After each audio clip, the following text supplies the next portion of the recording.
Hi everyone, in this video I'm going to show you how we can record your screen. First of all, you have to know this feature doesn't work for recording your screen. It works to record apps, for example, Excel, Word, any apps. Just Windows and G, you get this icon, then select capture. Here we have take screenshot. We have start recording. Here you can mute it or turn on the mic.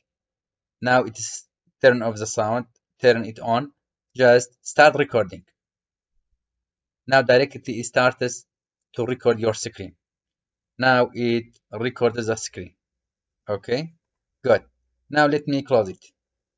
Okay, if you want to find the video, just again, Windows and G, see my captures, this one, click this folder, continue. Now directly it starts to record your screen. Now it records the screen. That's all. Have a nice time.